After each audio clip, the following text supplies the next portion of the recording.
directeur exécutif de IPAR et en même temps je suis le président du réseau des Sénégalais des think tanks du Sénégal.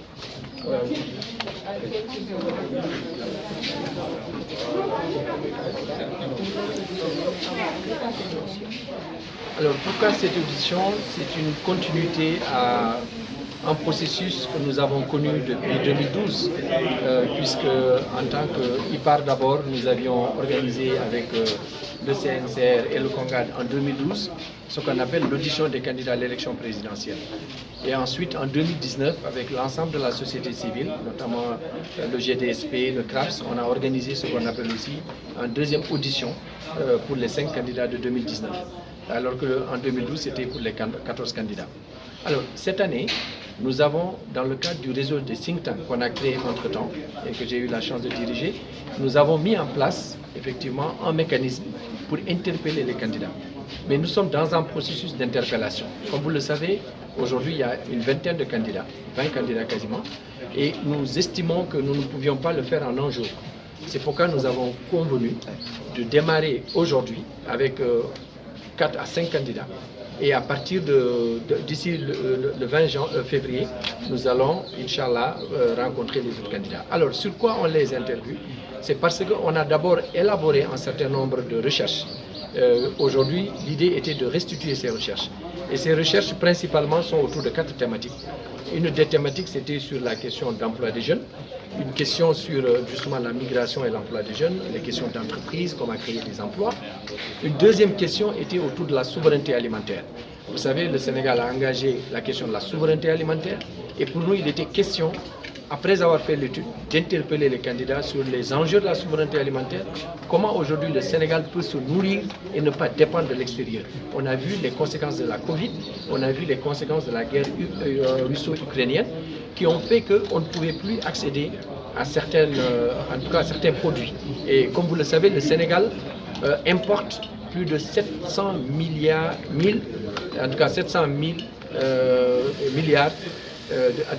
disons 700 milliards de francs CFA pour importer ce que nous consommons. Et ça avoisine même le 1000 milliards. Donc c'est dire qu'on ne peut pas continuer vraiment à importer régulièrement ce que nous consommons. La question de fond, et la troisième question, c'était sur la gestion des ressources naturelles. Comme vous le savez, l'article 25 de la Constitution de 2016 prévoit que les ressources naturelles appartiennent au peuple sénégalais. Et notre question était comment arriver à interpeller les candidats pour qu'on puisse voir aussi leur position sur ces questions. Et enfin, c'est la question de la transparence. Vous savez que sans la bonne gouvernance, sans la transparence, nous ne pourrons pas aller loin. Donc c'est pourquoi les 4 thématiques. Donc pour résumer, il y a la souveraineté alimentaire, l'emploi des jeunes, la question effectivement de gestion des ressources naturelles, la question de la transparence. Alors, ce qu'on voulait avec les candidats, c'est 2 objectifs. Le premier, c'est d'abord de renforcer leur argumentaire, parce que nous pensons qu'ils doivent écouter l'ensemble de la société. Et à partir de cette écoute, qu'ils renforcent leur offre aux Sénégalais, pour qu'on élève le débat. Le deuxième point, c'est qu'une fois qu'ils sont inspirés des résultats de recherche que nous avons, sous forme de policy brief, nous allons leur partager, mais aussi qu'ils améliorent effectivement leur contribution en disant qu'est-ce qu'ils prévoient de faire sur ces thématiques. C'était ça l'esprit de la rencontre aujourd'hui, qui est organisée avec l'appui de l'Union européenne et de la Fondation Hewlett et d'autres partenaires. Mais aujourd'hui, ce qui nous semble important, c'est qu'on a réuni beaucoup d'acteurs de la société civile, des chercheurs, et à partir des évidences scientifiques, nous voudrions éclairer les décideurs et surtout ceux qui vont diriger le pays pour qu'ils puissent s'inspirer des résultats de recherche et qu'ils en soient conscients. Donc, sur les 4 questions.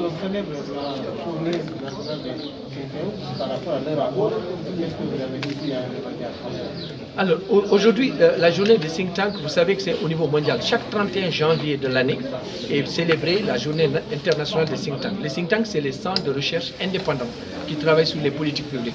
C'est plus connu dans les pays anglo-saxons parce que souvent, il n'y a aucune décision politique qui se prend dans les grands pays développés sans qu'on se réfère à des think tanks. Ils ont des modèles, ils réfléchissent, ils travaillent, mais ce n'est plus des chercheurs seulement qui restent dans leur tour d'ivoire.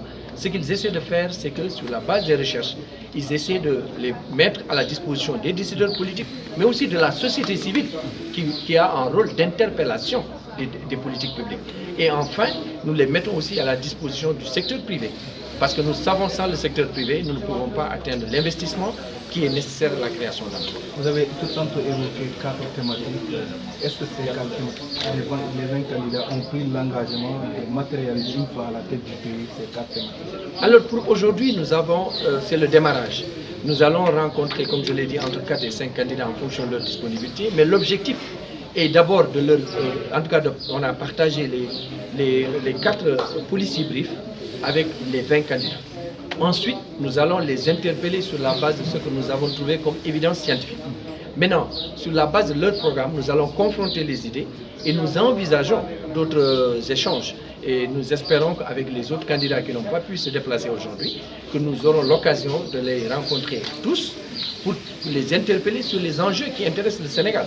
Parce qu'aujourd'hui, il faut qu'on relève le débat. Parce que sinon, on va rester dans la politique politicienne. Et comme j'aime à le dire, il faut éviter du wax sakhalat. Il faut que vraiment qu'on soit dans un domaine où l'évidence scientifique, la recherche, parce que si vous vous rappelez bien, je donne juste un exemple, par exemple sur la brèche de Saint-Louis. Quand on a décidé de faire la brèche, aujourd'hui, ce que ça a coûté comme ressources que l'État doit investir pour récupérer justement les dégâts causés par la brèche, c'est énorme. Alors que si on avait écouté la science, on n'aurait pas pris une telle décision. Donc c'est pourquoi nous pensons qu'il faut vraiment que les décideurs politiques continuent d'écouter les scientifiques. Et vous rappelez qu'avec Covid, systématiquement, les décideurs ont commencé à écouter les chercheurs. Parce que vous vous rappelez, chaque soir, on écoutait d'abord quelles sont les prédictions des scientifiques. Est-ce qu'on doit porter le masque? Est-ce qu'on doit être à distance, etc. C'est sur cette base que l'État a décidé du couvre-feu ou des modalités justement à décider. C'est pour dire simplement qu'aujourd'hui, il y a une écoute des chercheurs. Mais ça ne suffit pas. Les chercheurs, on ne peut pas aussi nous-mêmes décider à la place des populations. Parce que tout ce qu'on fait, c'est pour améliorer les conditions de vie des populations. Aujourd'hui, si vous voulez améliorer les conditions, il faut parler avec eux. Nous avons fait des recherches et c'est l'ensemble de ces recherches, des résultats de ces recherches que nous venons dire à l'État et aux candidats qui veulent briguer à la magistrature suprême. Voilà les enjeux sur lesquels les populations sénégalaises sont conscientes que si on les fait, ça va améliorer leurs conditions de vie. On peut parler aussi aujourd'hui de la découverte du gaz et du pétrole, les enjeux qui sont autour de cela, mais en sachant que nous devons davantage être attentifs aux conséquences et aux impacts que cela pourrait avoir sur les populations, par exemple pêcheurs. On sait aujourd'hui que dans la migration clandestine, il y a beaucoup de nos parents qui sont effectivement dans ces zones, qui sont impactés. Et des jeunes qui parfois aussi cherchent simplement à améliorer leurs conditions. Aujourd'hui, quand vous regardez les policiers briefs, on a montré que parfois, avec le PAP 2A, la question de l'emploi des jeunes. Nous, en 2012, on avait montré qu'il y avait 269 000 jeunes qui arrivaient chaque année sur le marché de l'emploi. Aujourd'hui, on parle de chiffre de 300 000. Mais on est convaincu que le chômage, quand le PAP 2 a démarré, l'expert a montré qu'on était autour de 600 000 jeunes qui étaient chômeurs. Et aujourd'hui, nous sommes à près de 1 million. Donc, ça veut dire que PAP 2A n'a pas forcément abordé, en tout cas réduit, le nombre de chômeurs. Mais l'État a fait beaucoup d'investissements. Comment ces investissements vont aujourd'hui être réorientés, améliorés, pour qu'on puisse atteindre davantage de création d'emplois pour le bonheur du Sénégal et des Sénégalais.